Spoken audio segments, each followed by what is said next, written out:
Hello mga boss, good morning. Isa ka din ba sa nagbabalak mag-abroad o mag-apply ng abroad?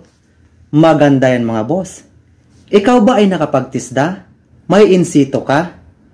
Skilled ka? Mas lalong maganda yan mga boss. So ano pang hinihintay mo? Huwag mo nang sayangin pa ang panahon mo dyan mga boss sa atin. Dahil kapag dyan ka magtrabaho, buong maghapon, bugbog ang katawan mo sa trabaho. Mababa ang sahod, walang benefits, hindi natutupad ang minimum wage, at sinasabi lang ng company na tayo ay kinakaltasan sa benefits. Hindi yan totoo mga boss.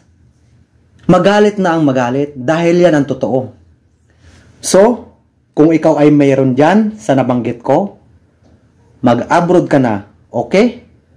Simulan mo sa barangay clearance, police clearance, NBI clearance, o anumang clearance yan para makakuha ka na ng passport mo at makapag-apply ng abroad. Okay?